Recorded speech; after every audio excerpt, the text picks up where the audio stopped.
Good. All right. Today is September 25th, 2018. We're in San Francisco. What's the name of the neighborhood? The area? Seacliff. Seacliff, and we are at the home of Ephraim. How do you pronounce the last name? Margolin. Margolin. Ephraim Margolin. And we are going to do this interview for Toldot Israel, for the archive back in Israel. Ephraim, let's start with the most basic and common question. Tell me where you were born, when you were born, and what kind of house you were brought up in. I was born October 16th, 1926 in Berlin. My parents met in Berlin. Both of them came from either Poland or Ukraine. Father from Poland, mother from Ukraine. They met 3 years later. They decided to get married. 10 months later, I was born. So you're the eldest. And I lived in Berlin 6 months, and I don't remember anything about it. And then they left for Poland. So that the first 9 years of my life, I lived in Łódź, in Lodz. Poland. Lodz. Łódź. Yeah, Lodz, that's in English. Łódź is in Polish. On the eastern part of Poland, correct? It's above about... Krakow. Above Krakow, a little bit northeast. No, it is in the other direction. It's toward the Baltic. And it's 1 hour from Warsaw. And it was the second biggest city in Poland. What kind, you said that your mother and father came from, why did they go to Germany? Why were you born in Berlin? Both of them had scholarships. Okay. It is amazing because my father, born in Pinsk, in Poland, went through entire schooling, including the university in Berlin, for free. What was his major? What was he studying? Philosophy. Philosophy. He became a journalist at the end, and I will give you a couple of his books in several languages. His English edition is coming out within the next 4 or 5 months. And what was your mother studying? My mother was in psychology. Okay. And spoke Russian. So I did not have a mother tongue. You see, when my father spoke to me, he spoke Polish. When my mother spoke to me, she spoke Russian. When they wanted secrets from me, they spoke German, so I speak German. And then when I was 9 years old, the house we lived in, and we are non-religious, we are quite secular, towards philosophy and what have you, and my mother naturally towards Russian. Philosophy and whatever. And the owner of the house we lived in talked to me and it was one of those little conversations on the side. I was in the garden. And he said, little boy, are you ready for Passover? Did you already sacrifice a Christian child? And I did not know what he was talking about. So I said, I will ask my mother. I don't know what you are talking about. When I asked my mother, she na'asta chiveret. She completely pale, didn't say anything because in those days you didn't talk to children. You didn't. She didn't say anything, but 2 months later, we were in Palestine. Wow. And that's how... Which year is this? 1936?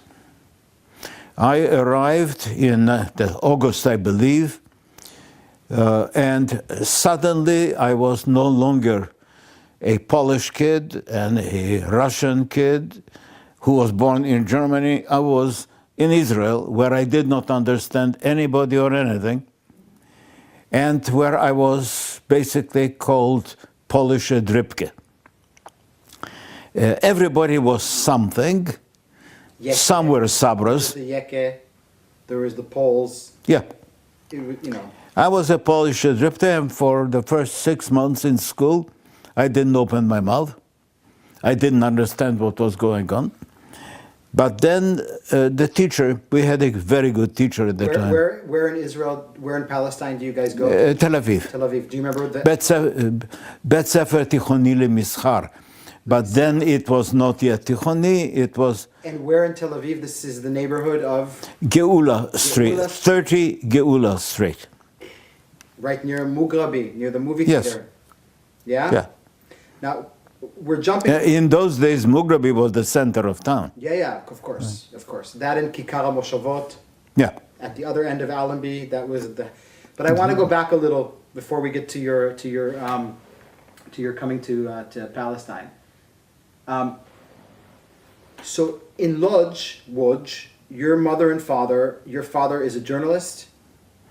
Not yet. Not yet. But he already What did he started do? publishing books. Okay, so is he like a scholar kind of figure in the house? Is he like... My father was the Margolin intellectual. Okay. His first book in Russian was Please about tell me- Pushkin. Please tell me his name. Oh, Julius. Julius? Yuli Margolin. Yuli. And Yuli was always writing. The first book was in Russian, but then in 1938 he published 2 books. All right, he's already in Palestine then. Yeah. He publishes. But what does he do to support the family in Lodz? What is he doing? He was working for my uncle, Okay. Yaakov Spector. They were very rich Okay. in textile. Okay. And our entire family were the very rich Spector kids and the not so rich Margolin. And I was the only child. You're the only child. And your mother, is she like a housewife in Poland? I'm talking about Poland now. Oh, in Poland? Yeah, Yes. My mother had a kindergarten, Okay.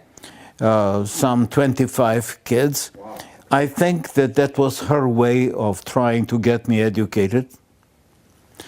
It was mainly Jewish kids, I think. I know that when she decided to go to Palestine, she tried to bring one of them, Tajo Brin, and we already had the permit, the visa for him to go when his parents forbade it, and he did not come. He later escaped from Auschwitz and arrived on his own in 1943 in Tel Aviv, found my mother. My mother took him in and put him through school. Wow. And when I was in Israel 4 years ago, we met with Tajo Brin. Wow. Wow. Tell me a little bit about Poland in between the 2 wars regarding the Jews. There is very little I can tell you. I know that the adults were talking among themselves. They were not talking when children could hear them. But my father had a private teacher to teach him Hebrew and Yiddish, published a book in Yiddish about the philosophy of poetry, and then in 1938, a book in Polish, Idea Zionizmu, the idea of Zionism. I was sent to a gymnasium, to the school In Lodz. in Łódź. Yeah. Like a public school. No, it was the Jewish school. Okay. And here again, that may be of interest. In my first class, there were some 30 of us. Mr. Kuching, a small guy, told us that he has a surprise. In Hebrew, and he walked all around the class, we followed him with his eyes, came to the front, and he says, in Hebrew, you write from right to left. That day I asked my father, what does it mean? I didn't know that you left to write in Polish, or I was learning it only. And my father demonstrated. He said, imagine yourself 3,000 years ago. You hold in your left hand a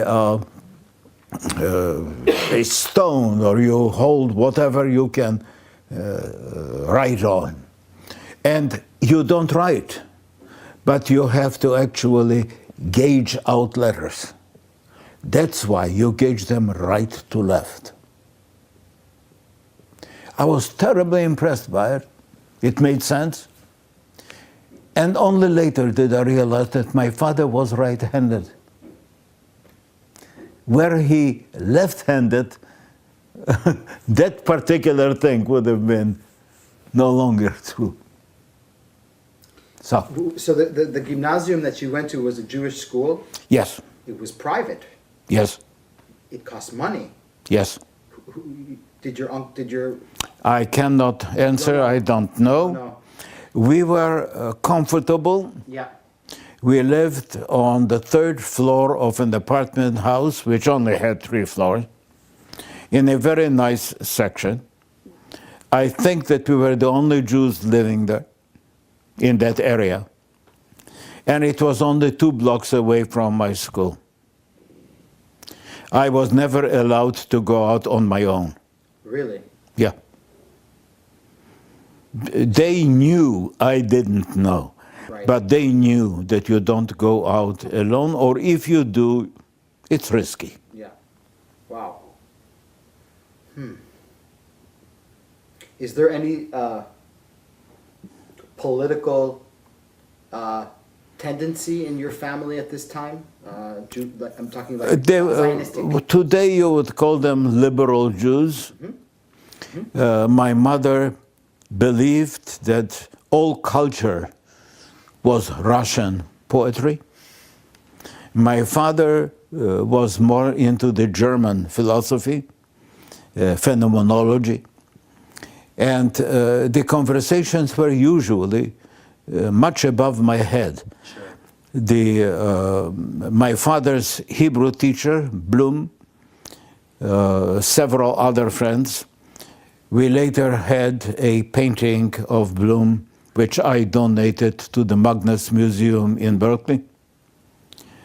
There is a picture of Lazarovich right here. That's the top picture on the wall. He was a great painter, and he died in the ghetto. He died in the ghetto, right? Yeah. Yeah, he died in the ghetto. So basically, the first 10 years of your life you're protected. Oh, yes. You're protected, you're an only child. And when this incident happens with your neighbor that you told me about, your mother is like, we're getting out of here.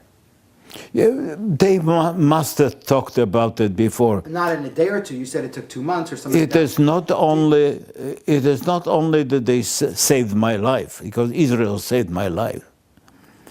It's not only that. The Spector family had children. Your cousins, right? Yes. Later on, they all survived, and they survived in America. But the children then were sent to Tel Aviv. They had a little villa on 91 Hayarkon in Tel Aviv, which is now the Dan Hotel. The Dan Hotel. Okay, I know exactly where that is. That was the villa where they lived. Really? So Yeah. the Spectors left Poland also? Or just the children?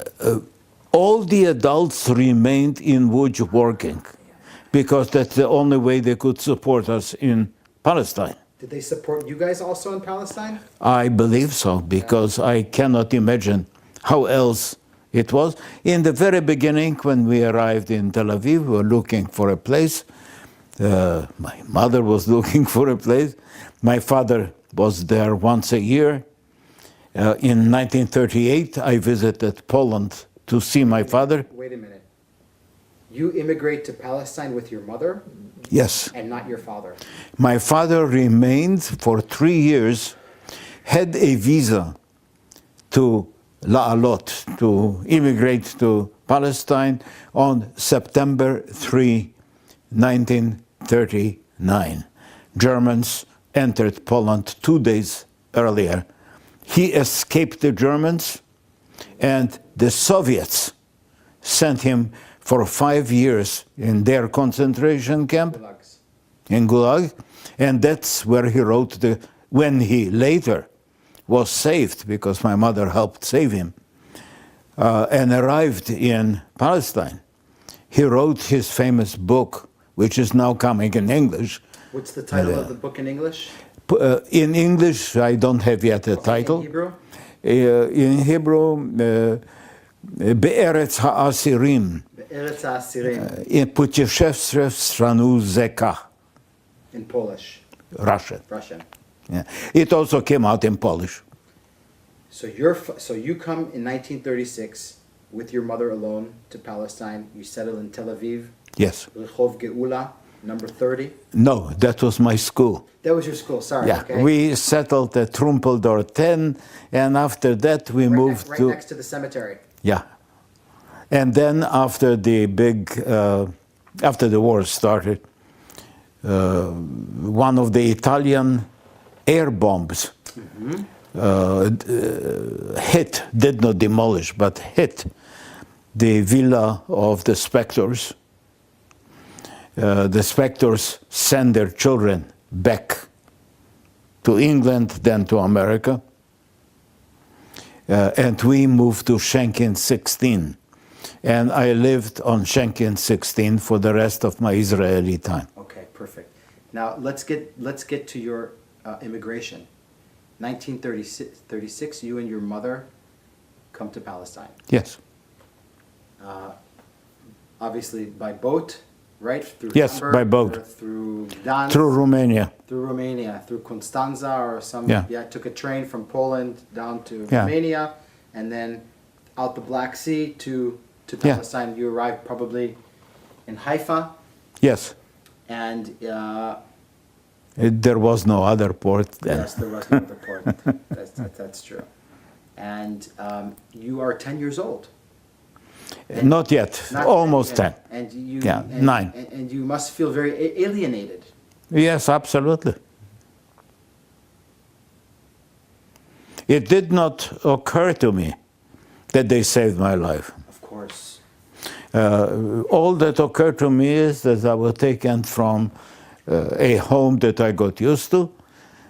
Now I was in a small apartment, and I could not understand anybody, and nobody was very kind talking to me. It took a very long time in which I felt an alien trying to understand what kind of a society I'm in. It did not take long, but it did take a year or two, which felt like a century.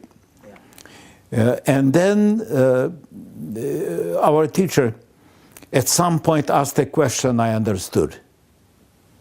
And the question was, do you know a famous donkey?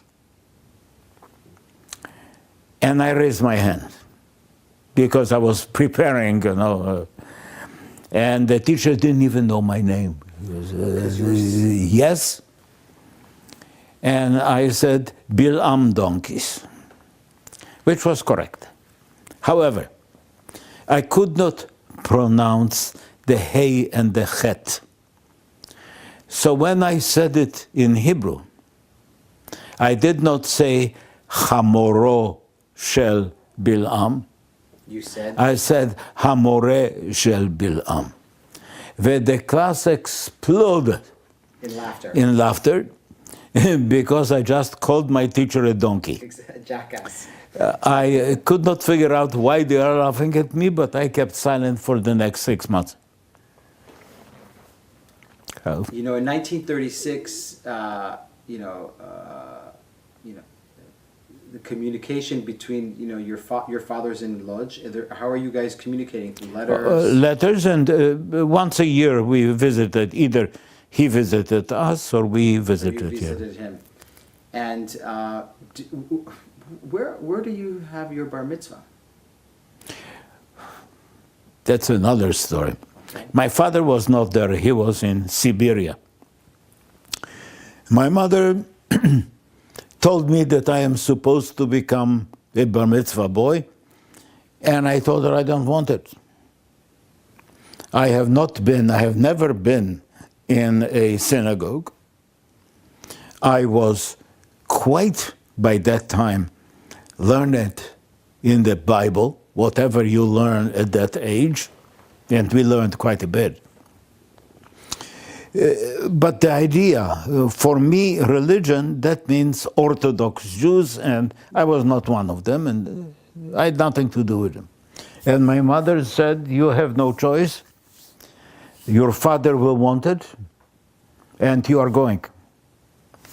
And I was booked with a rather smelly, older rabbi who hated me on sight because I was not Orthodox, and who still had to teach me. He taught me Isaiah, which was beautiful poetry. And it took 6 months, and then when the bar mitzvah came, it was 1 block from Geula Street, where my school was. For the first time, I was supposed to go into a synagogue. And my mother said she will not come with me. And I said, you told me to do this. And she said, that's not my cup of tea. You did what you had to do because you are Jewish. That does not mean that I will ever be caught in a synagogue. You go alone. So I called a friend, not very close friend, and the two of us went into the synagogue. They somehow we located the people to talk to. I delivered everything that I needed to deliver. Every said Yashar Koach and was happy with my delivery. And I came and had a lunch, which my mother staged for me in the Spector villa. This was my beginning of interface with the organized Jewish tradition.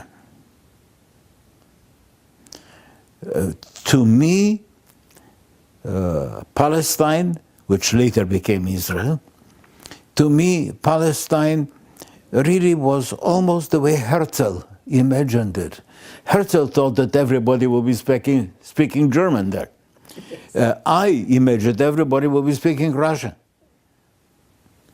And here it is, and very, very slowly I realized that there are other people living in that Palestine with whom I have very little in common.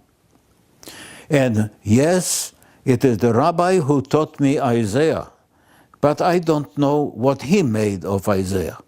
What I know is that to me it was great literature. And I was reading since I was 8. So that I was reading great literature very early. And I had a very good teacher in school, in the Bible, who made it a point to ask me questions, whether I wanted it or not, every single morning, to make sure that I did my homework.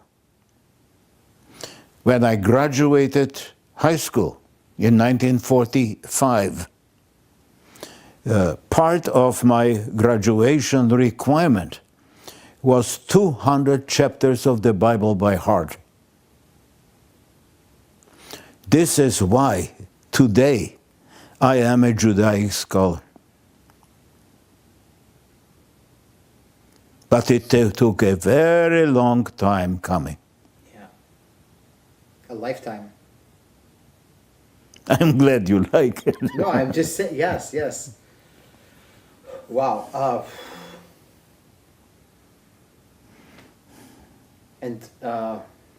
Wow, that's a very strong story. When, in 1939, the war breaks out. And how do you guys find out that your father is in a gulag? How? We didn't. My father... So when the Germans came in, he ran to the Soviet side. Yeah. And then 2 weeks later, the Soviets took over that zone. I think Begin happened the same thing. He got caught by the Russians, the NKVD, and they sent. Was that everybody had. Was that the same story with your father? He got caught by the Soviet secret police and. Well, what really happened was that his parents were in Pinsk. Okay. So when he could not cross any frontier, nobody wanted Jews. Right. So he could not cross into Romania. There is no place for him to go. So he decided to go to his parents. And he arrived, and a couple of months later, the Soviets, who by that time took over Poland, that part of Poland, the Soviets gave him a secret trial because he had a visa to Palestine for 1939, and he spoke Hebrew. That was enough to give him 5 years.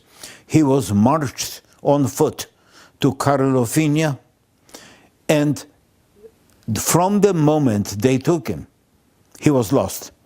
We could not find out whether he is alive.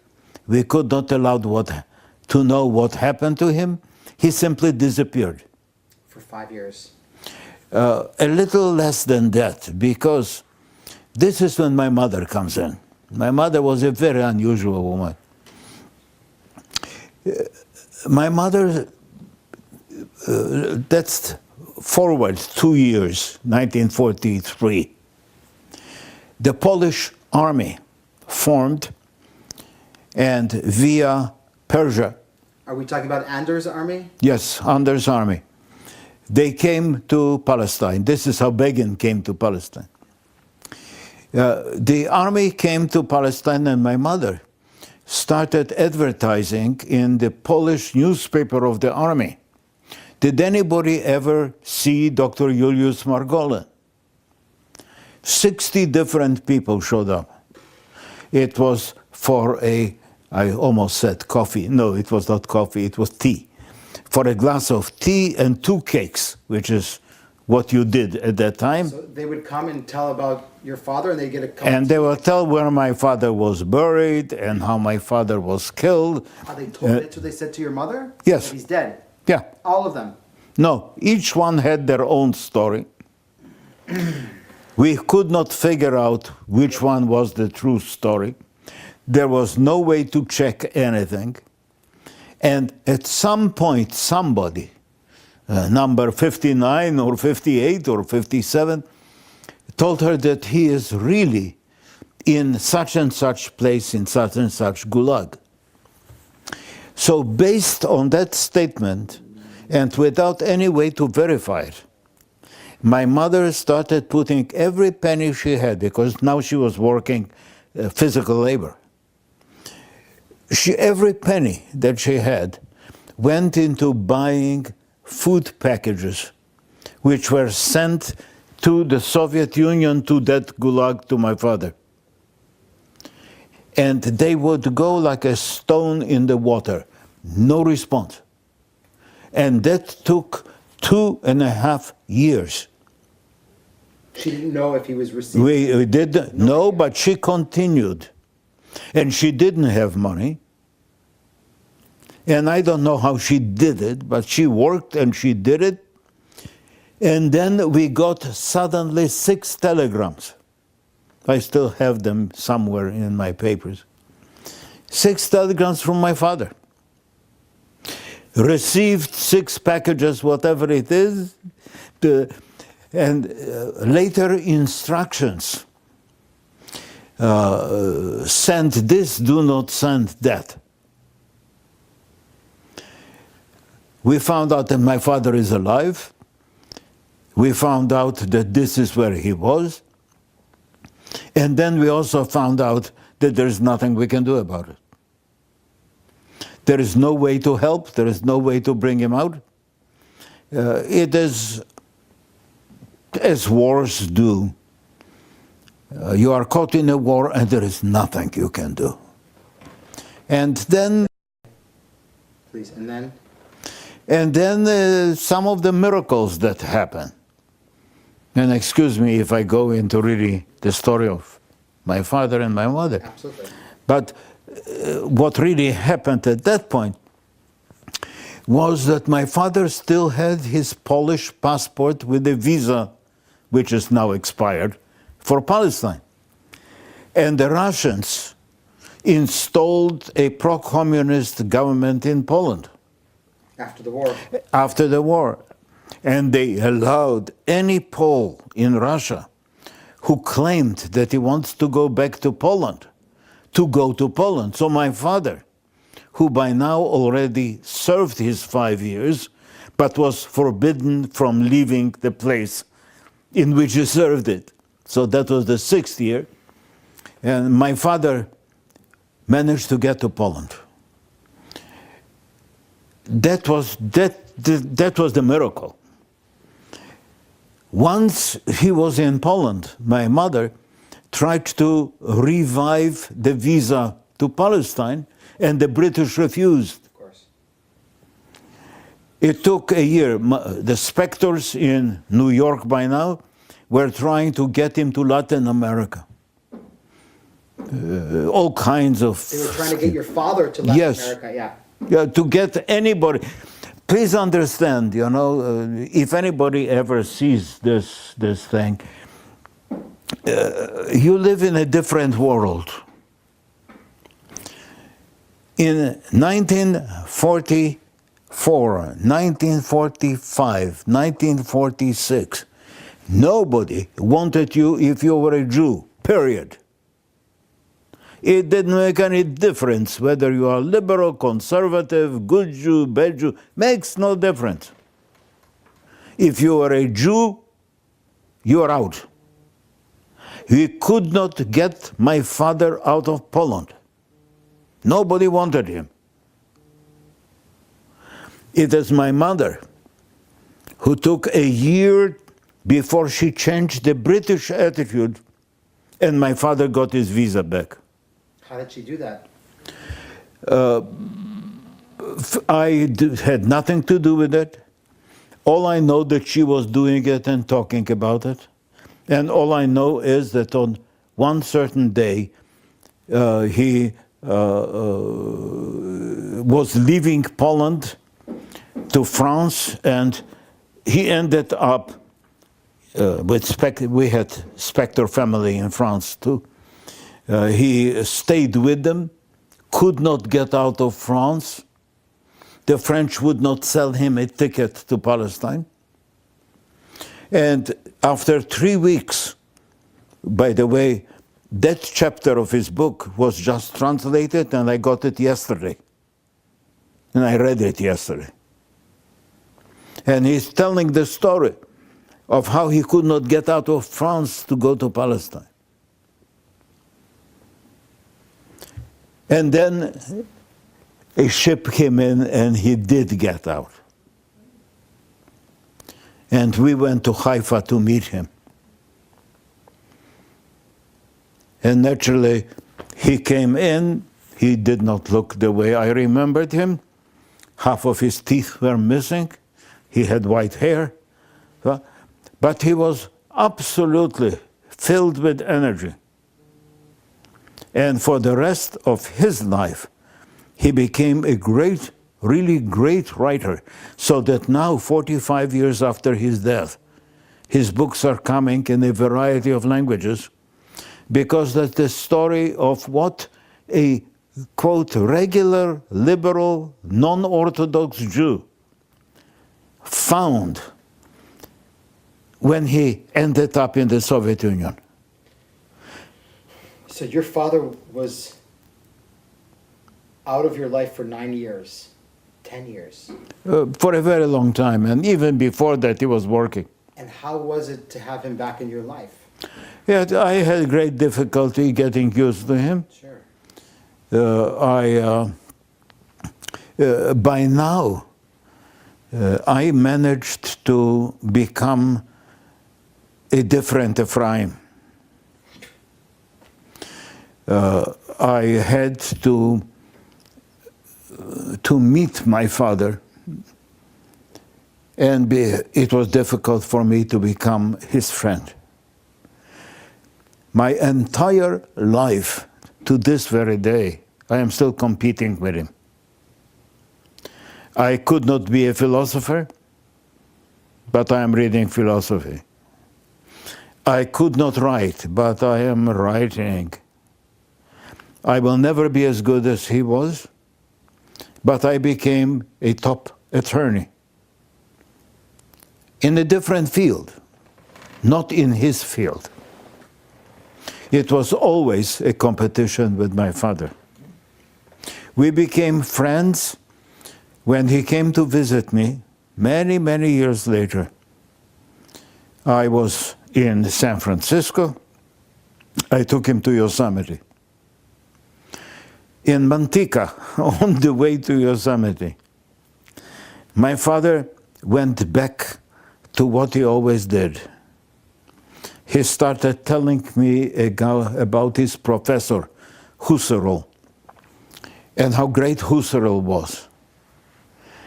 And every time he used to do that, I used to shrink. And suddenly it hit me. He was not lording it all over me. He was trying to communicate. He was trying to say there is something good about me. I was with Husserl.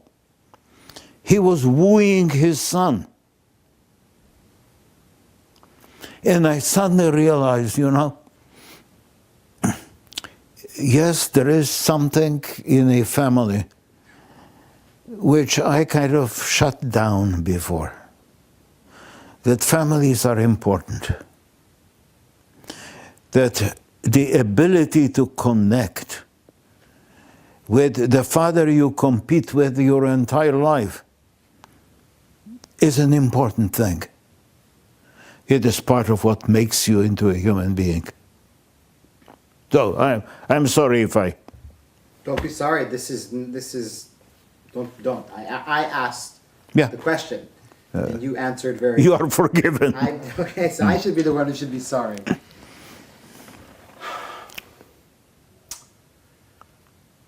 During the war, you're in Palestine, and you're a teenager. Do you belong to, slowly, I assume that you become friendly with some people, you find maybe a little bit of a social net? Yes, I joined Beitar in 1938. Tell me about this, Well, we were friends with Jabotinsky. Where? In Poland. Who was friends with Jabotinsky? My parents. Okay. When I visited Poland the last time in my life in 1938, he came for lunch, and Really? I was made to stand. I was in Boy Scout uniform, and I was made to stand until he sat down, and I didn't like it. But here it is. He became the great mentor of my father. Politically, or because he was also a writer? Politically, literary, and humanly. Okay. Because what Jabotinsky did, and excuse me if I now talk about that, it was very easy to be anti and to criticize. Jabotinsky is a fascist, Jabotinsky is this, Jabotinsky is that. Jabotinsky was a true British liberal. Why do you say British? Why not just liberal? Because the word liberal can have different meanings in different cultures. Okay, so you're stigmatizing his liberalism, that it's Liberalism, which simply means paying attention and loving other people, which means not liking big government, which means not liking anything big, not liking the Histadrut, not liking anything that has power. Jabotinsky believed that the human comes first. But he was also a nationalist. Of course. And so was my father. Okay.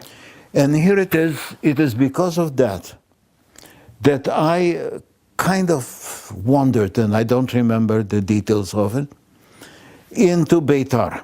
Now, when you joined Beitar, are you in Palestine or are you in Poland? In Palestine. In Palestine.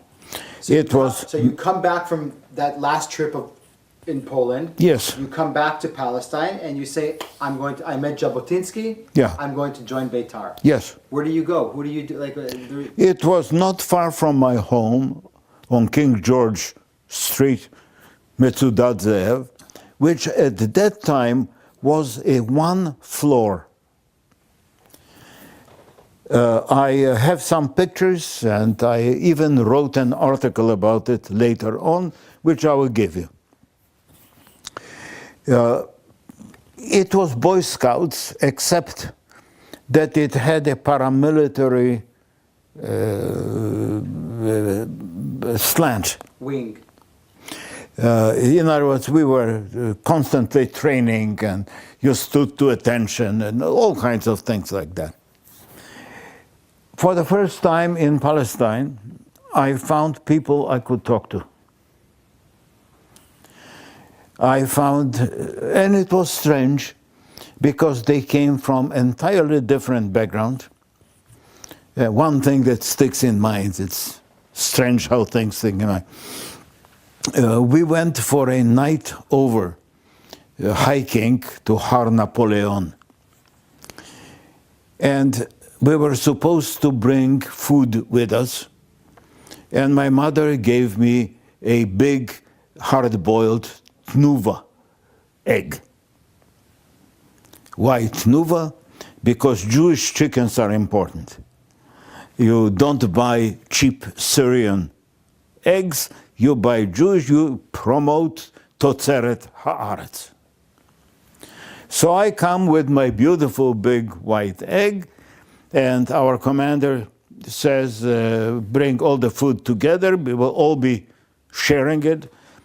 And I thought, I'm sharing my egg with the Syrian little eggs? Why? I learned to share. I learned the notion that, not everybody has white big eggs. I am lucky. And I did not get a white egg. And I remember it. And it was okay. And we bonded. I found Beitar now I am not talking politics, but I found Beitar a way to be away from my home. Every youngster goes through things like that. To escape your troubles. Yes. I did not want to hear adult talk. Right. I did not want to have an absent father. When the father came in, he monopolized the evenings. He would write during the morning, and then friends will come and he will read them what he has written. And I half understood that, and I wanted to go to Beitar. So Beitar for you was a refuge also. In a way, I didn't see it that way, but that's what it was. Of course, because we're too young to realize what's happening. We're just going, but I'm sure that when you look back at it, so you're going to Metzudat Ze'ev, you're 12, 13 years old when you joined Beitar. No. You said 1938. Yes, you are right. Yeah. I was 11, I think. And now Beitar is the youth movement. Yeah. You're in the youth movement. Yeah. And the people that you are with in your youth movement are from all different spectrums of Tel Aviv. Yes. Sephardics, Ashkenazi, It's yes. It's all everything's mixed. Do you remember any moments of animosity between the Beitar youngsters and, you know, Haganah or Shomer HaTzair? As a matter of fact, yes. Anatolim? Yes. Again, not very much. But I remember going to, I was pudgy, which I was when I was 11 or 12. I was pudgy, and I was in my Beitar dress, and two guys were walking behind me and were spitting at me. And I suddenly realized that I was being spat on. I didn't realize what it was to begin with. But when I realized that, it was too late to do anything about it. But I thought to myself, they don't know me. Why are they spitting at me? Yes, there was quite a bit of animosity. And because of Jabotinsky, this is not something I grew up with. I never hated the left. I never hated the spitters. I felt that there is something bigger than that. That if for some reason we do not see the common denominator, we were all Jews. In Germany, we all would have been executed the same way. Exactly. If I don't recognize that as the basis, then what am I doing? Later on, not that much later, in 1947, I was now an officer, and I was in Margeimot, in heavy mortars. There were 3-inch mortars. That was the heaviest we had, and we only had 2 of them. In Etzel. In Etzel. And I was sent to help the Haganah. Okay.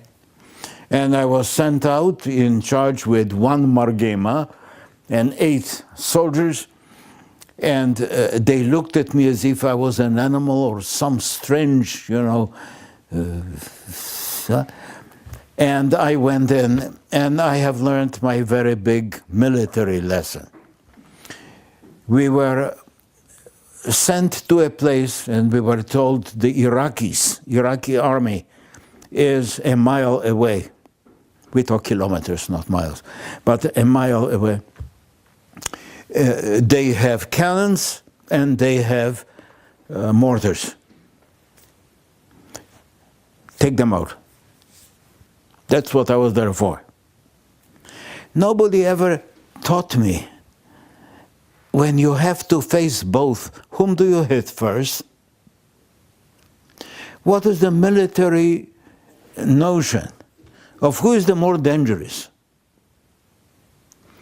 I suddenly realized that I have no idea. I am commanding officers, and I have no idea what one should do. And we did do, you know, every pagaz we had, every bomb we had was sent, and they took us back, triangulating. And I gave orders to move. There was a ditch not far, to disassemble the mortar, put it in the ditch so that they don't hit you, if you're lucky. And I was naturally the captain, so I left last. And when I got into the ditch, I realized that we forgot a spade. And I looked around, and there was one guy I thought will obey orders. And I said, go and catch the spade. And he gave me a funny look and went. And I thought to myself, I sent him and he will be killed. And I thought to myself, military power is just as dangerous, because we frequently use military power because we have it and because we have a job to do and we don't know what we are doing. I have never been able to obey orders from that time. I almost killed a guy. He came back with a spade. I thought to myself, my reputation is okay, you know. We didn't leave a spade behind. Big deal. I almost killed somebody. And this guy was Haganah or he was Etzel? No, he was one of my soldiers. One of your soldiers in Etzel. Where was this incident? In what area? Like near Kfar Yona, Kfar Vitkin, that area? I don't remember the precise name. Just asking. And when you mentioned before that the Anders army came in Yes. 42 or 43, I think they came. 43, I think. 43. That's when Begin comes. Yeah. And is that your first? Is that around the time of your first encounter with him? He stayed in our house. Well, he was still wearing a Polish uniform. Yes. I have a picture of his, which is one of the pictures I... Did he know about your father? Yes. Yeah, but he didn't know... My father by then was known as a literary name. Uh-huh. And, well, Begin stayed for 2 days in our house in my bed. Really? Yeah. That's the first time you meet him, is that correct? Yes, that's the first time I met him. Remember about him? What can you tell me about your impression of him as a child? You were a child. You were 14. I did not pay much attention. Okay. The impression was another soldier. Yeah. Look, as little as we had, because we were comfortable, but we did not have very much. Right, I understand. You know, I was constantly called to the principal in my school because we didn't pay, you know, so the financial problem was always there. And my mother had an open house. Over the years, we must have had 100 people who would come. There were no telephones. We had a telephone, but we used it once a week. And nobody else had telephones. So people will come, knock on the door, and say, is it okay if we come in? Every dinner was expendable. You never knew how many people will be there for dinner. Who were these people, though? Who were they? There were people they were refugees from Europe. There were people from all over. The evening sessions were in variety of languages. We had Bulgarians. We had people from, you know, I used to collect stamps. So at least I knew by stamps a little bit about different nationalities, and geography was part of my classes. Every day there was another refugee coming in. Some of them became very close friends. Sure. So Begin was one of these people. Begin was one of them. I think that he only stayed 2 days. Then I was in his house with him, with Alice, his wife, for about a year and a half, when it was still not a big secret where he was. But then he went underground, and I have not seen him, although I had communications from him from time to time. And, you know, I was not anybody of importance. I was a kid. But I was one of the only kids in Beitar, in my group, who went to high school. Most of them never made high school. I was the only kid who was, quote, intellectual. So that very quickly I became an officer. So when does the transition happen from you being a chanich in Beitar to you being a fighter in Beitar? Well, when does that happen? I wrote that's the one thing I wrote and delivered a talk on and gave you a copy, a draft of the talk that I gave. You know, I used to go a lot to movies, and I thought to myself, when I joined the Irgun, you know, it's going to be a big deal, and there will be probably the Torah and a gun, and there will be a big event and so on. No.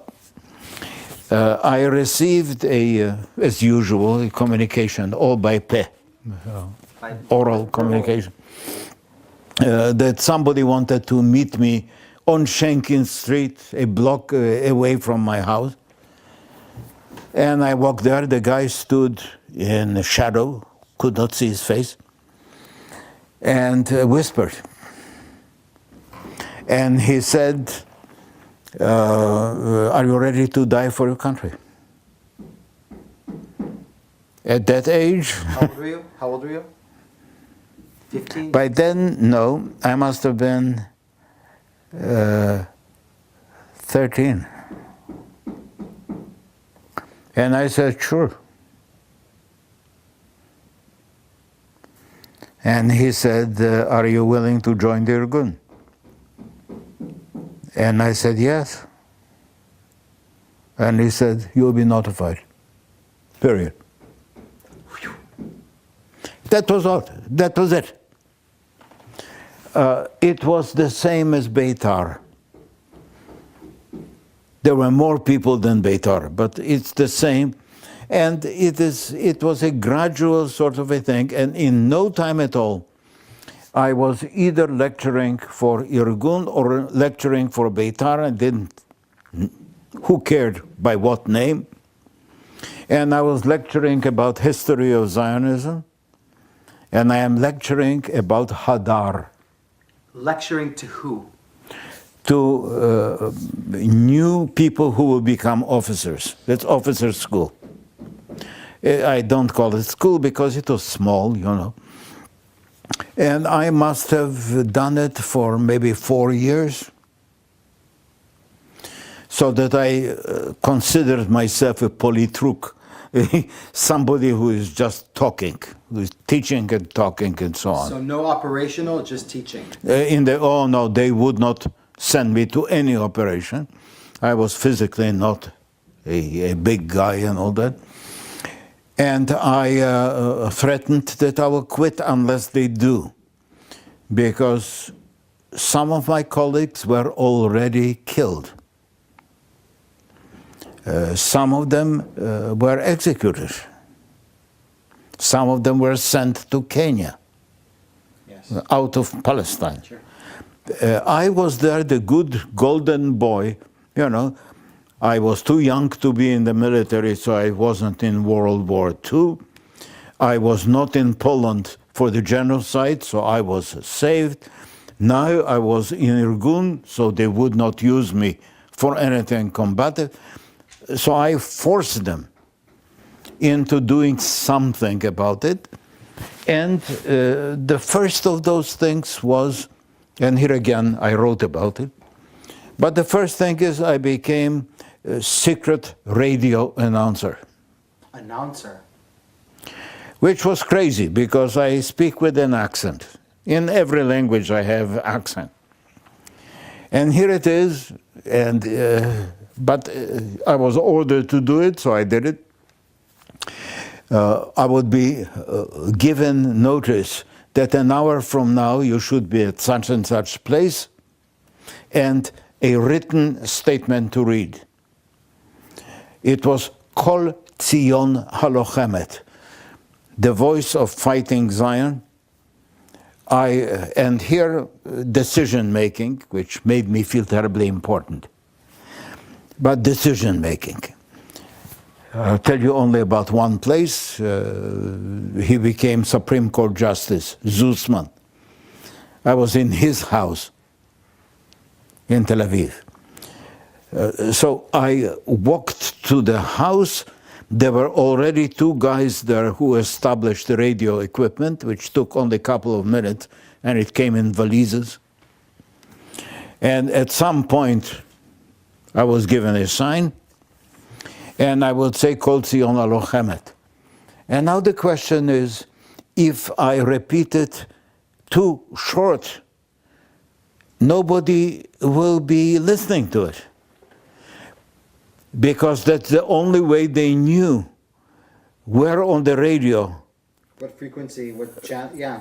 Yeah, so that I had to say it enough times so that whoever wants to listen will be able to find me. But if I say it too long, the British will triangulate and will discover where I am. So the question, and that's kind of, you make the decisions yourself.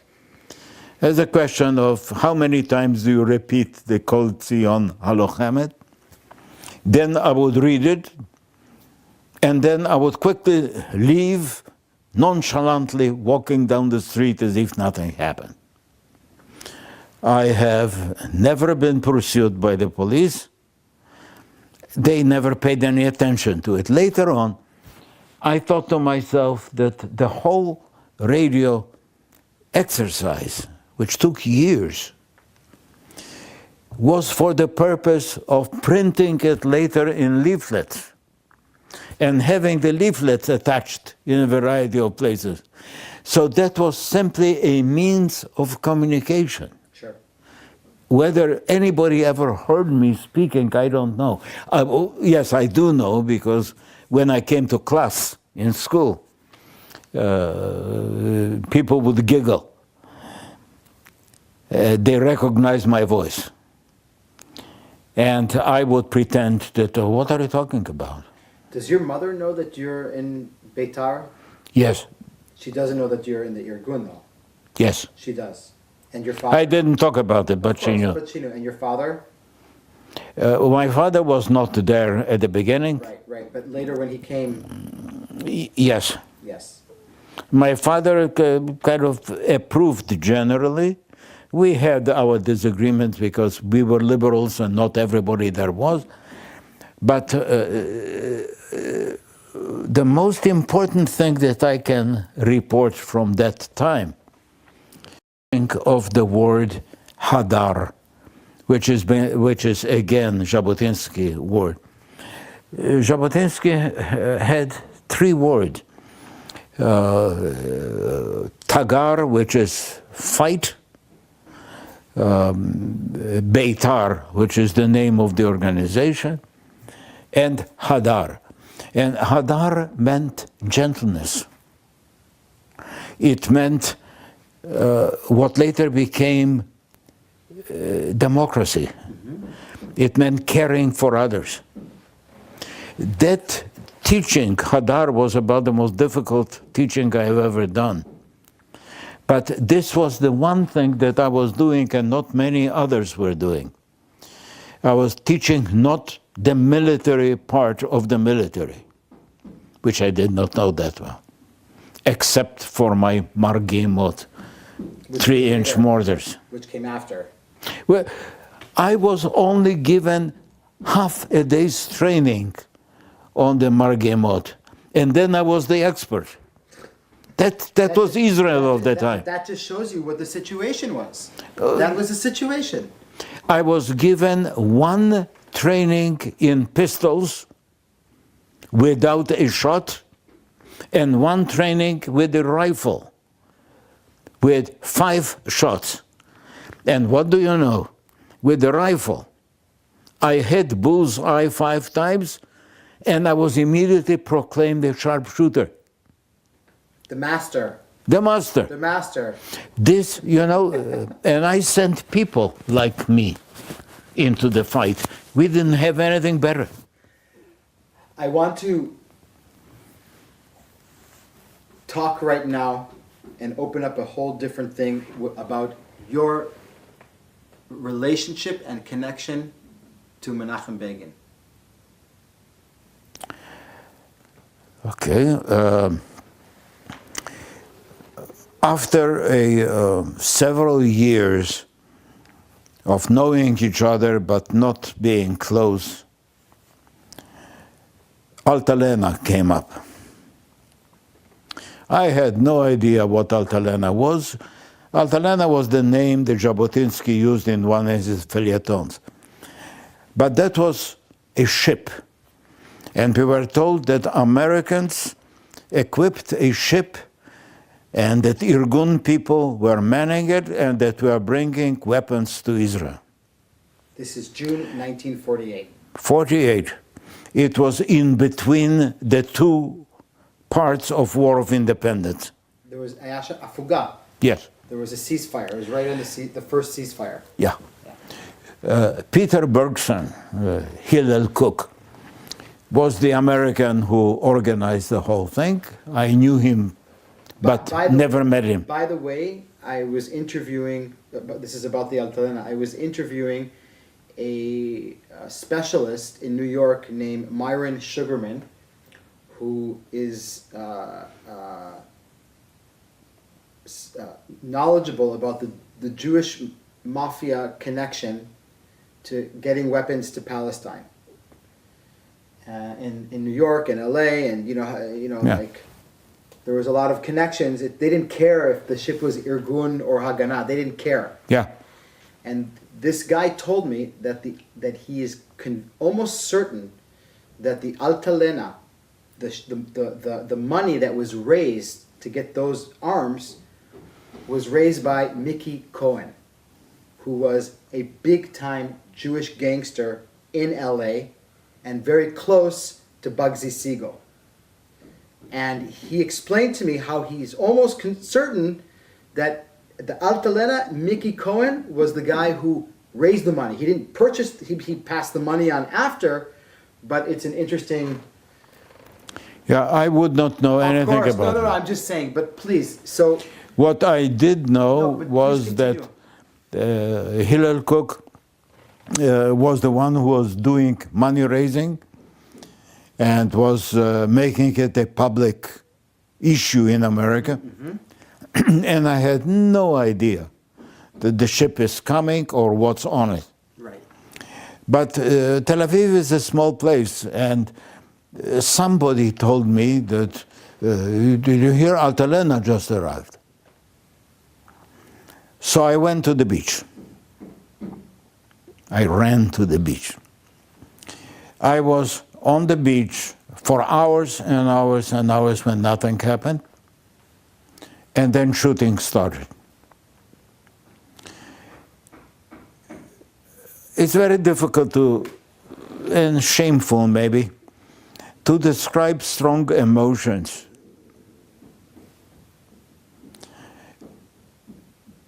Altalena triggered something in me, which was the opposite of what I believed in. I believed that we are a minority in the Irgun, that we do what other Jews don't agree with, but that we are right. And sooner or later there will be a state of Israel. And sooner or later we would have done the state of Israel. Others will be there too. But it is we who would be the spark plug. And suddenly it is the Jews who are shooting us. It's like the people who spit on my back. I was totally out of my mind. And then Begin spoke. Well, he was on the ship. Yes, but I didn't know that, and I did not know where he was, but he spoke on the radio. And I heard him on the radio. And he was crying when he spoke. And his message was, Jews do not shoot at Jews. And he prohibited us from doing anything about it. To retaliate or something. Yeah. But you were on the beach. I was on the beach. When the battle was going on. Yes. The battle. It was a battle. Yes. And what were you doing? Where were you? I was just watching it in horror. You couldn't do anything. I could not do anything. But I came home that day and I told my parents that I headed with Israel. that I would like to leave as quickly as possible, and that I want to apply to be a Hebrew teacher in Harbin, China. And my parents, are you serious? There was a real reaction to all that. But I thought to myself, I was just shown that, I don't want to live in this country. And Begin called. Telephone. And Begin said, we are all shaken by Altalena. Would you like to be my personal secretary?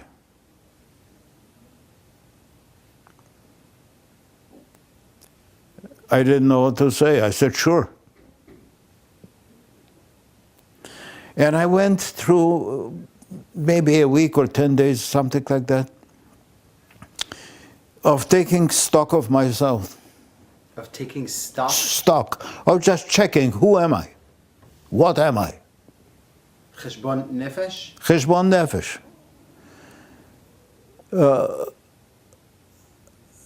Working with Begin was meaningful, but I had no idea what a secretary does. The word secretary, nobody had secretaries in Israel. And the word secretary of defense, what secretary? What I didn't know is that Begin didn't know either. He never had a secretary. Of course. I, for the first time in my life, paid attention to how I was dressed. I had a white shirt.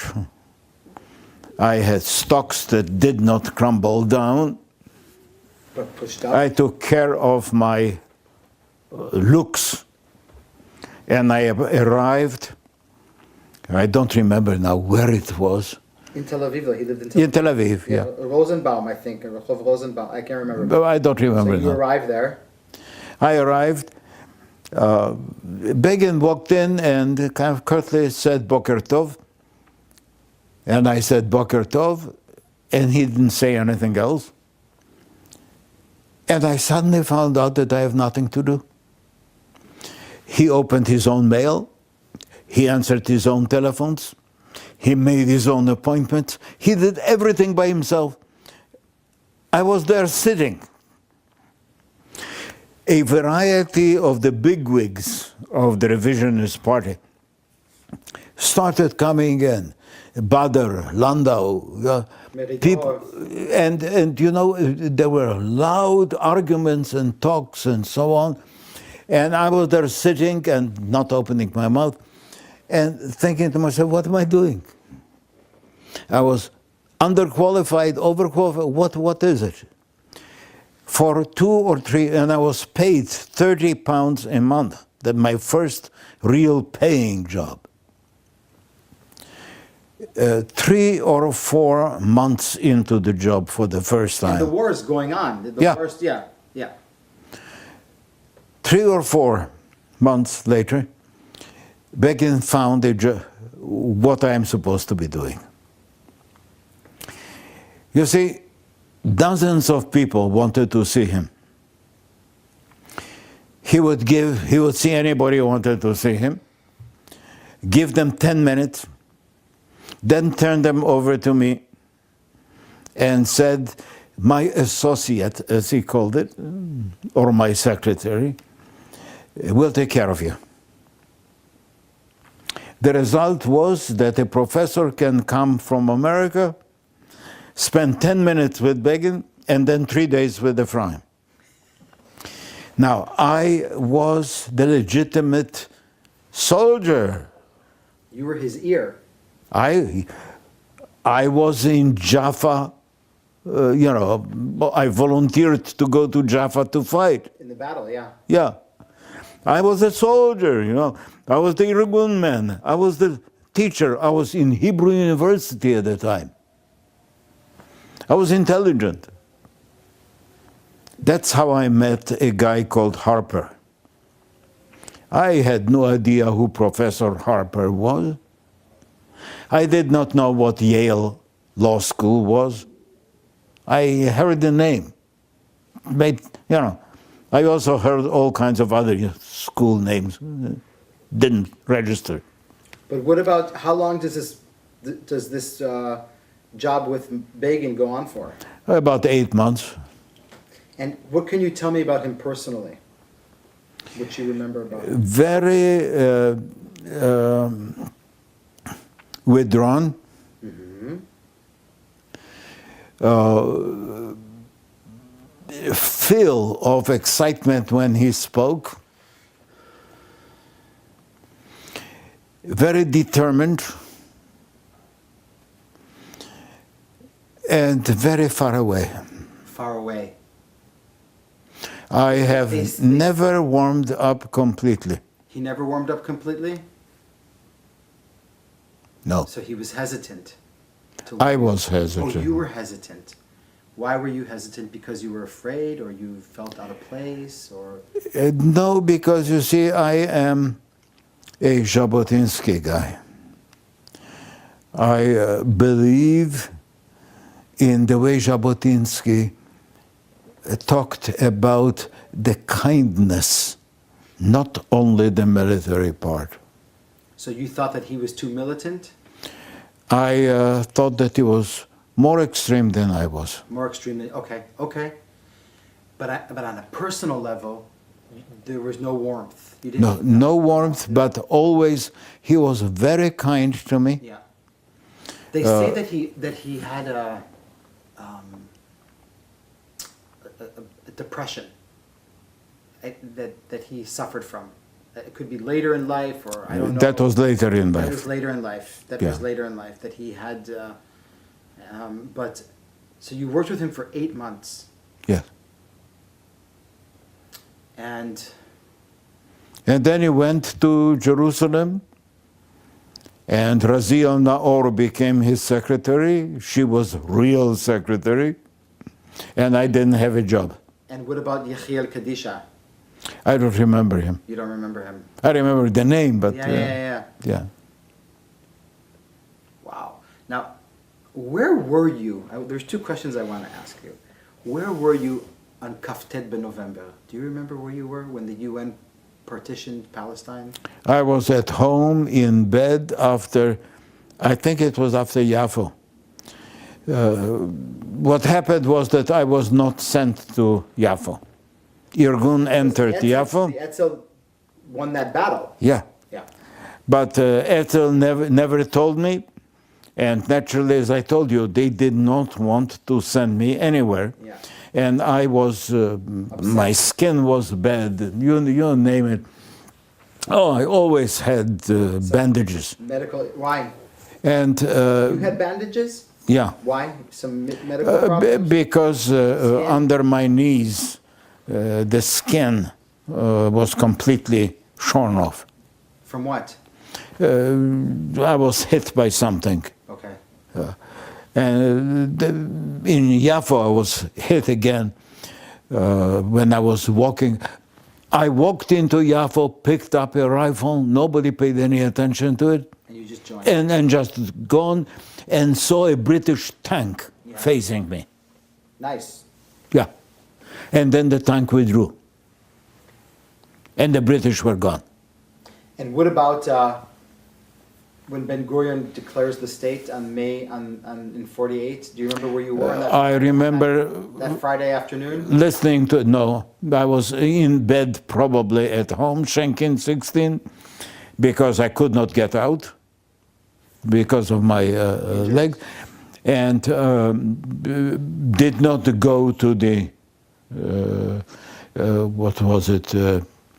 God, I remember the Rothschild. place. On Rothschild. Yeah. Yeah. Do you till today? Do you hold animosity towards Ben Gurion and that whole? I did, but I don't. Okay. Can you explain that to me?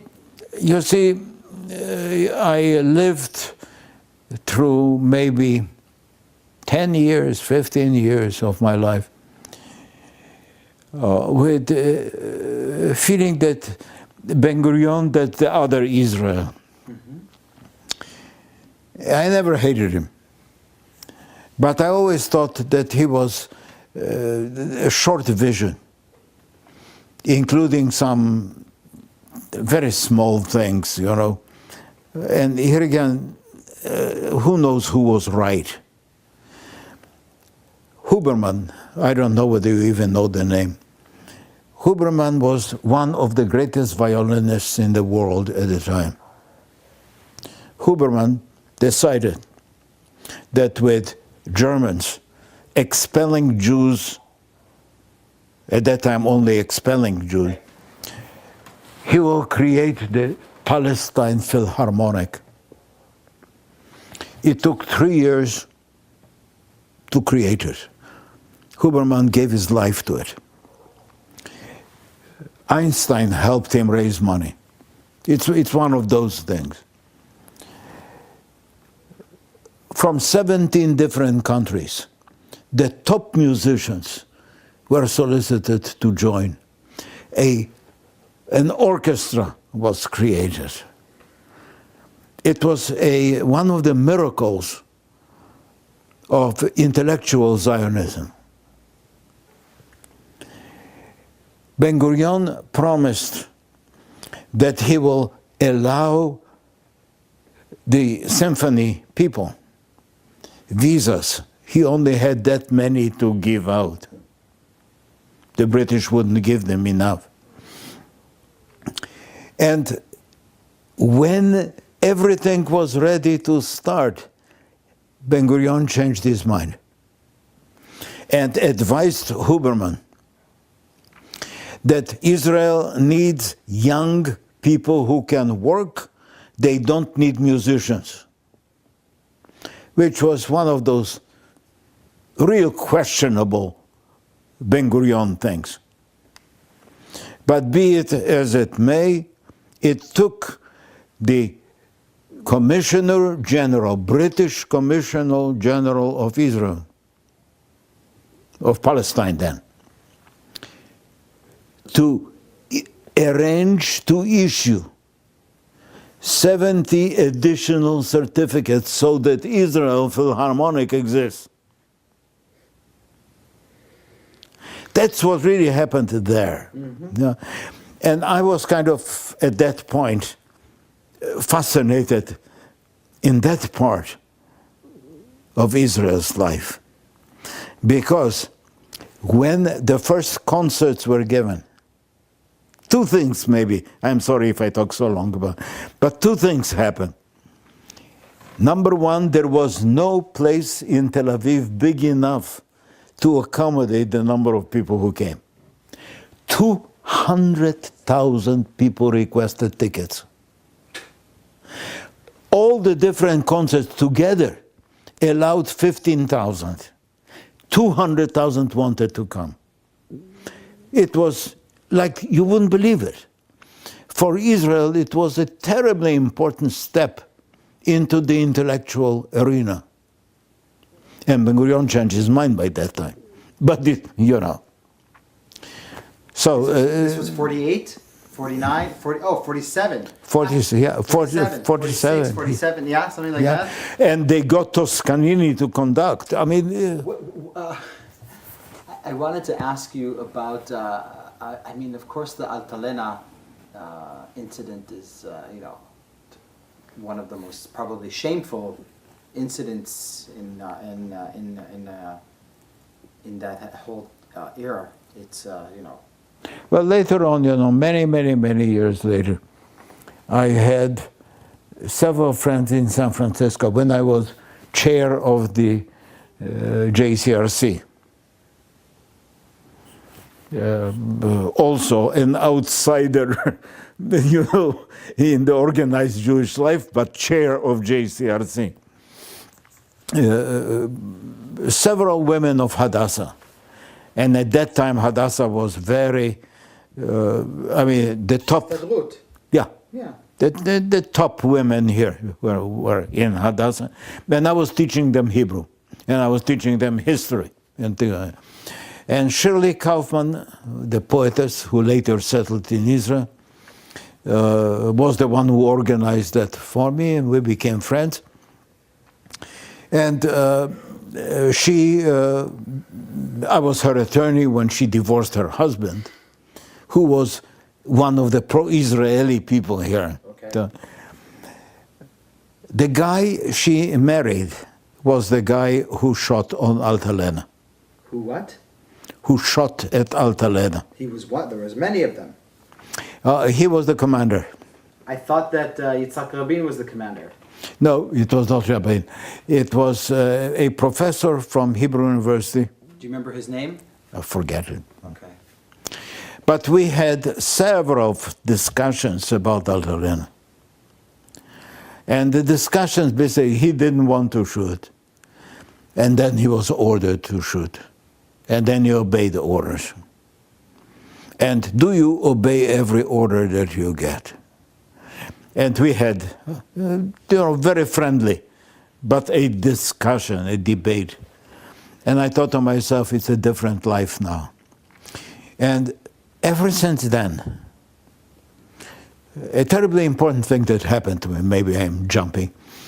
I was collecting Israeli stamps. Mm-hmm. Not regular stamps, I did that too. But I was collecting stamps issued by businesses. Okay. And taxes and all that. And I had the world's best collection. And I wrote several articles on it, which are published by the Israeli philatelists. A guy telephones me and says he would like to meet me to see my collection. His name was Tzaddik Shai. Tzaddik was the first consul of Israel in San Francisco. He came to my home, looked at my stamps, and at some point says, would you like to be attorney for State of Israel? And I said, Ani yored.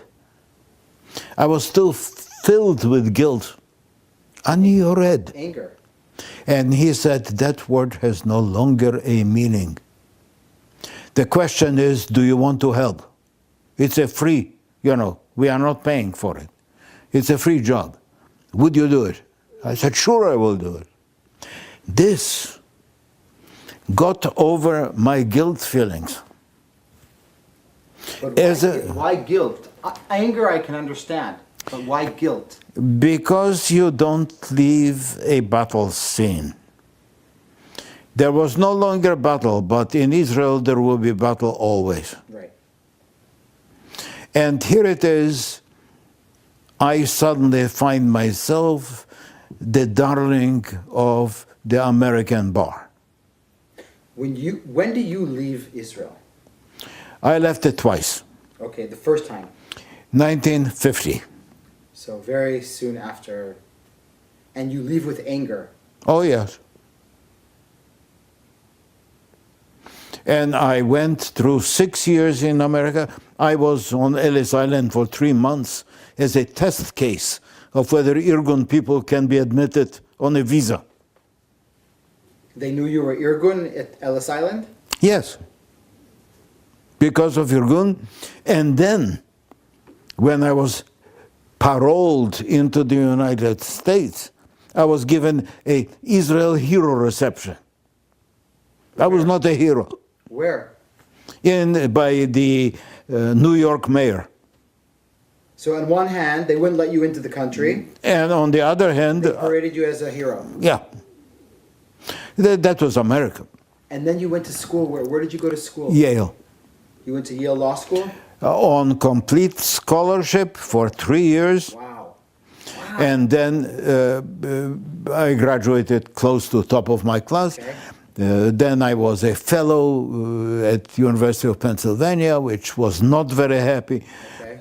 And then Justice Heshin came to Philadelphia, called me. I came to see him, and he said, do you have any plans? If you don't, show up January 1, 1956 in Jerusalem, you can be my mitmacheh. So I became מתמחה, איזה שופט חשין? מה השם הפרטי שלו? the father. The father. In Jerusalem. Yeah. Yeah. So you came back and you became his... I was, And he was in the Supreme Court, no? Yes. Yeah. yes, Where was the Supreme Court at that time in Jerusalem? Where was it? in the Russian In compound. the Russian compound, correct. And here again, it was to me a mixed bag. I also clerked in the district court, which was very good. How long did you stay in Israel at that time? Almost 2 years. And then you left again.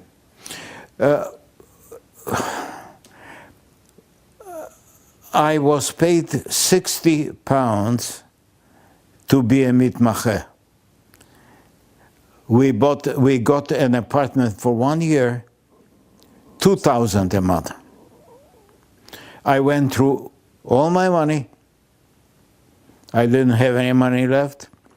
I was offered the lowest possible job at Hebrew University teaching. Could not afford it. Sure. I was offered teaching in America in a law school. And I came back this time directly to San Francisco and organized the Jewish lawyers in San Francisco. And then JCRC. What's JCRC? Pardon me? Can you tell me what JCRC is? Yes, Jewish Community Relations Council. It's a semi-independent, but really federation institution. And their job, you see, it's a different, San Francisco is different from the rest of the country. So San Francisco, which, and I'll tell you about San Francisco if you want to hear, was anti-Israel. Yeah. Very, very slowly, it started changing. With me as an attorney for Israel, housed in San Francisco for the West Coast, except Los Angeles. I had the opportunity to basically not take sides in politics of Israel, but to be for Israel, which is what I did in 1948. It suited me. And the result of that are the lectures, and the result of that, last week on Yom Kippur, I gave my 50th annual Yom Kippur Drash in my shul. That never happened before. I am not a rabbi. As I told you, I am not religious. I am Israeli. But you remember Isaiah. Yes. Oh God. More than that. Because I am a scholar of, at this point. When many years later,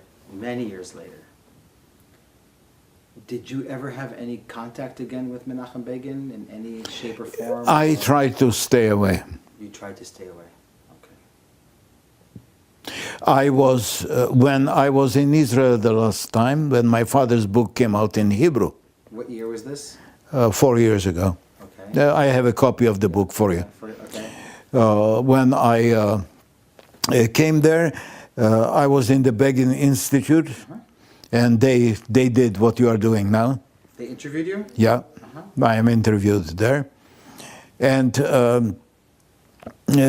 but that's about the only contact I had. Other than that... You never pursued any contact with him? You wanted No, to stay away? in the Jewish community, the question is, do you have money? Now I have a question to ask you.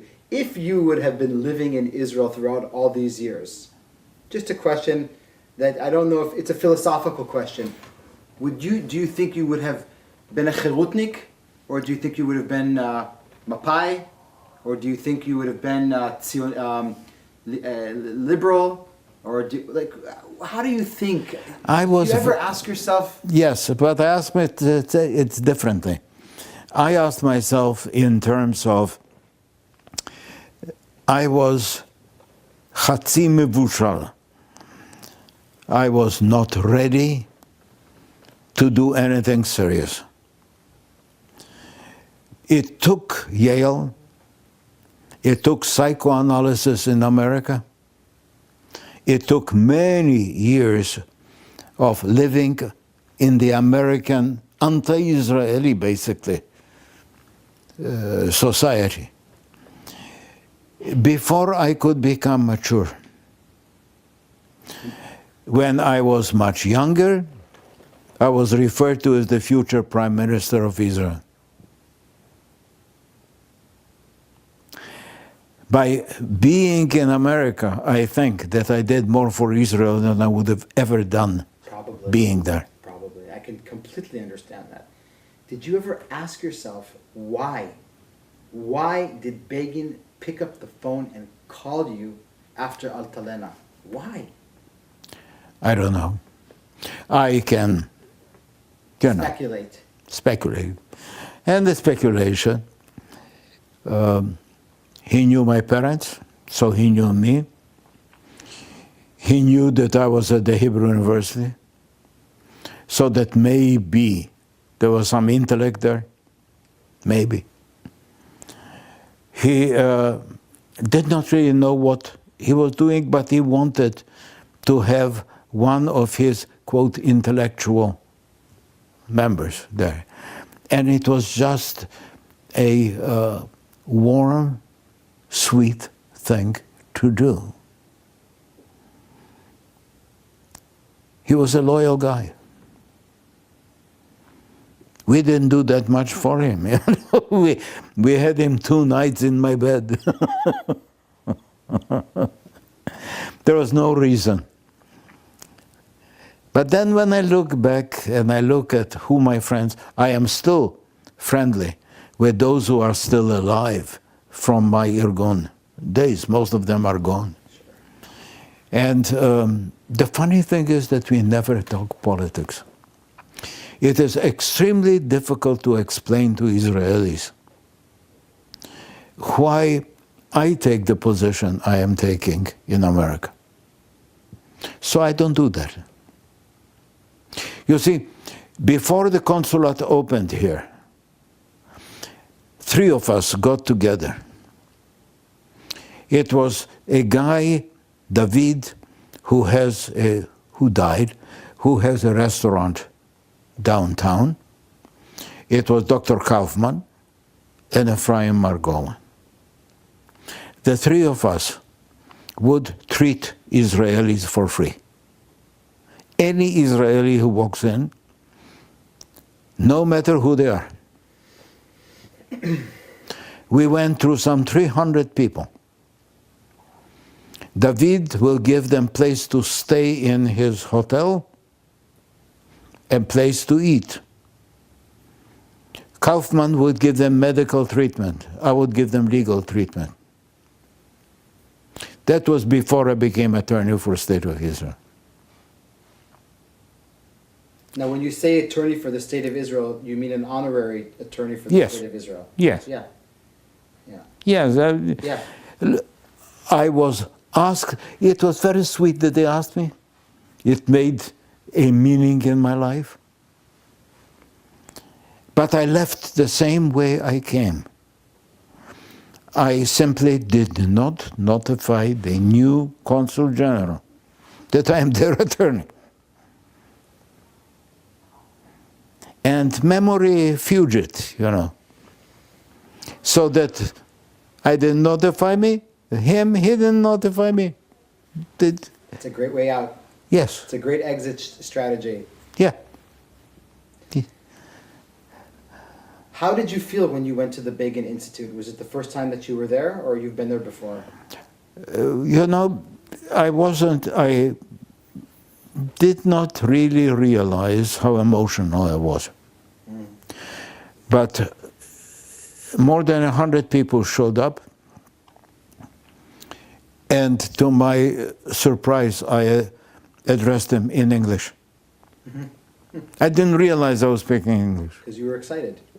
You didn't realize what... Yeah. I did that, and then I went to Metzudat Ze'ev, and we had another one in Metzudat Ze'ev, which by now is a huge big building. Yeah. And it is very much easier to help when you are outside and when you have a distance. There's one thing left that I want to ask you about that I forgot. Saison. The saison. Do you remember? Yes. Do you remember? Is there anything particular that you remember from this period? Yes, there is. Were two. Yeah. There's one in 44 and one in 46. In 46, as I told you, my father came from Pinsk. Right. There were quite a number of people from Pinsk at that time in Tel Aviv. We received a telephone call from Sha'ar HaGolan, which is HaShomer HaTzair, Sha'ar HaGolan, from our friends there, simply saying, Ephraim, if the British come to pick you up, come here, we are going to shelter you. Pinsk was more important than HaShomer HaTzair.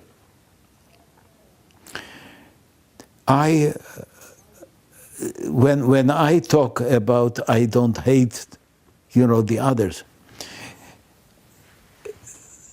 and I did talk about that in public in one of my Yom Kippur talks, about criticizing Israel. But I'm talking about the saison now. This cousin I know. called you. Yes. They called to save my life. They knew you were on a list. Yes. Yes. So what did you do? I did not go. I stayed and the British never arrested me. Did you know people who were picked up? Oh, yes. Because the saison, the whole thing about the saison is that the Haganah helped the British Yes. arrest these people. Yes. And the question becomes... Kolek is one of them too. Yeah. But that's why I started telling you this last story for today.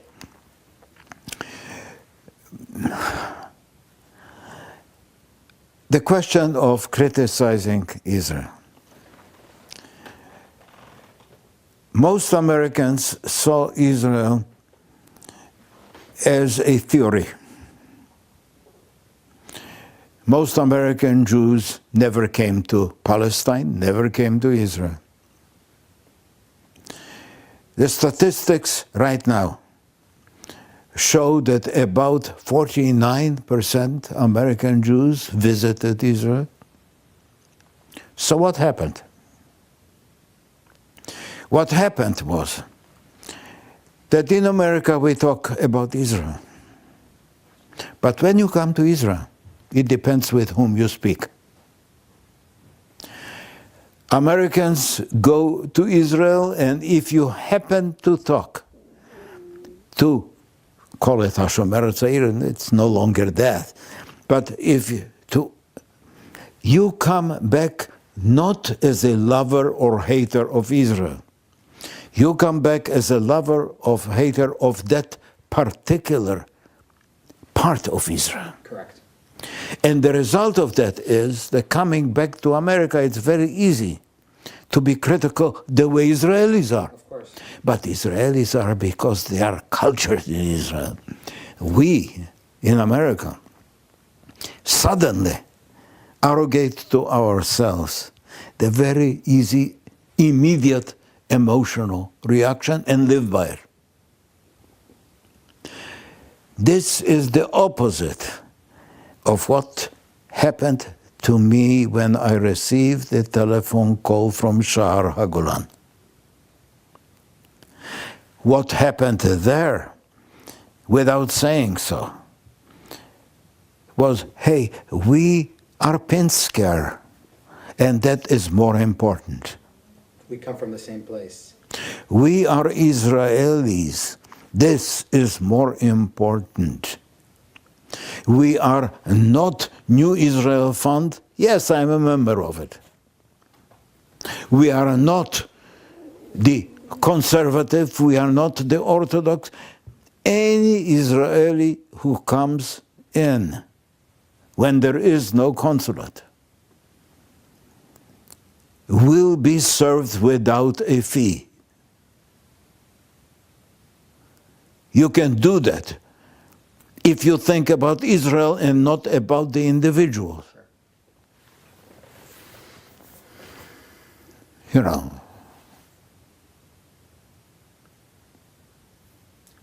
I think we're done for today. I have one thing to show you. Please hold on. Yeah, Just tell me, where is it? right It's here. this? Let me see. Yeah, I wanted to show I it. want you to hold it for me. I went to the Soviet Union Shalach et for Amin. one of the trials. What trials of who? It was in Riga. Hold it up. Yeah.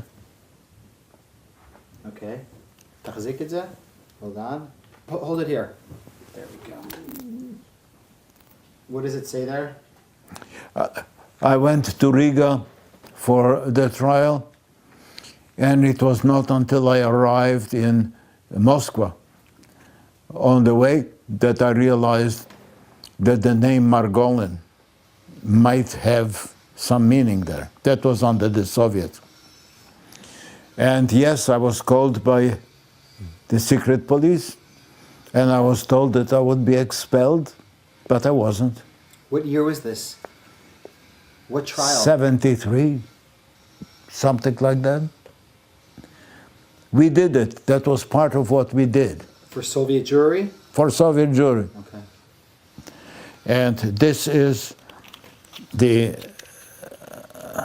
sign I got Uh-huh. for being in the Etzel. You know who was in the Etzel also? Uri Avneri was also in the Etzel. Yes. But Yes. He left. He had his issues. Well, Whatever. lots of my friends. Amos Ayalon, if you remember him, Yes. was there for 1 month. Yeah. And also Amos Kenan, Yeah, right? yes. אפרים, כן. תודה. Oh, a lot of them. אני מודה לך מאוד, מאוד, מאוד, מאוד, מאוד.